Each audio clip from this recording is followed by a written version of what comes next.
Hi guys, welcome to my channel. Today's video is a tag video and I was tagged by the lovely Kay from Kay LovesPerfumes to do this tag.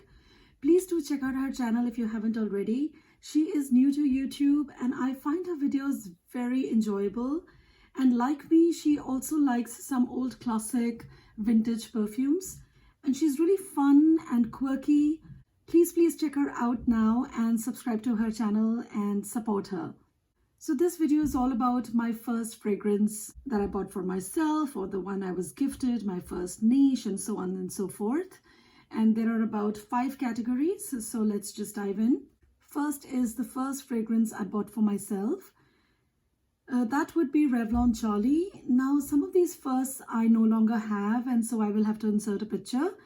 And I owned Charlie such a long time ago, I barely even remember it, except that it was a really sweet, intense floral fragrance and it was quite long lasting and it performed really well in hot and humid climate.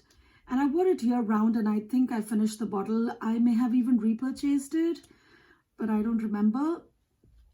And I just looked at the notes and I realized that it had a lot of flowers like gardenia, orange blossom, tuberose, jasmine, ylang-ylang, all the kind of stuff that I really like. So in some ways, my preference in perfumes has remained the same. I still enjoy florals quite a bit. And the base notes of this perfume are amber, sandalwood, cedar, and musk.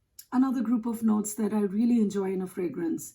And I bought this because I had smelt it on another classmate of mine, or I think she was my senior. And I really like the fragrance on her, and I think it was pretty popular back then. And because of how it smelled on her, I liked it and I bought one for myself. And I really did enjoy it quite a bit. Next is my first fragrance my significant other purchased for me. That would be Miracle So Magic. I had the original Miracle that I loved. And once on a trip to Singapore, my husband and I, we were perfume shopping. And he really liked Miracle So Magic, but at that time I thought I had bought enough perfumes already, so I didn't buy it. So later on, when he was traveling for work, he picked it up for me. It was a really beautiful, spicy, peppery lily and rose fragrance. And I really like the original Miracle, but this was quite different from that. Now, original Miracle is a very clean, floral, pretty, feminine sort of a fragrance. But this was, I think, my first spicy perfume with that little edge in a floral fragrance, which I really enjoyed.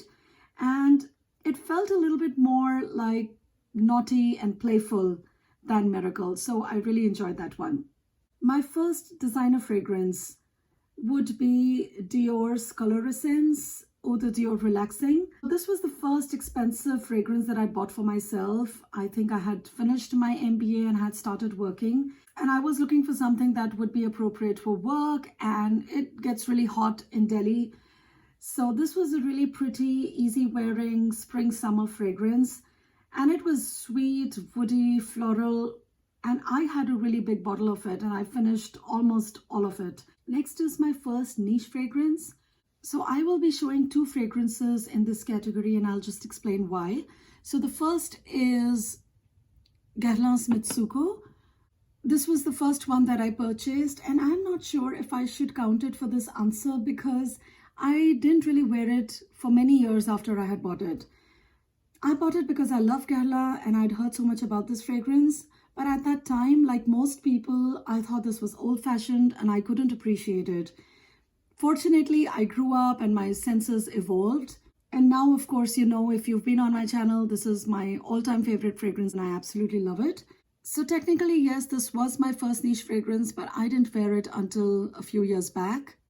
So the first niche fragrance that I bought and loved from first sniff was Houbigant's Quelques Fleurs L'Original. This is a really beautiful bouquet of flowers. It's so pretty, feminine, sweet, powdery floral. This was launched in, I think, 1913 or 1912, so it is definitely ancient, but I think it's still very relevant and classy. Princess Diana wore this on her wedding day, so it is really a special one in my collection. And the last is the first fragrance that made me feel elegant or seductive or alluring.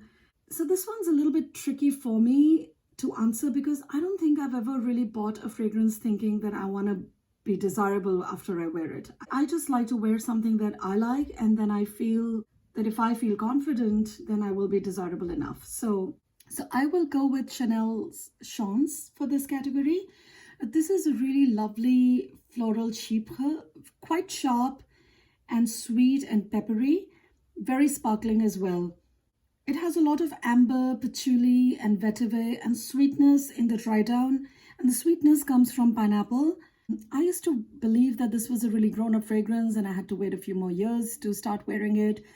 And then one day a co-worker of mine was wearing this fragrance and I was like, okay, chuck it. You know, if she can wear it, so can I. And so I went ahead and I bought this and I felt really good. You know, it was my first Chanel fragrance. And so I felt quite accomplished and confident.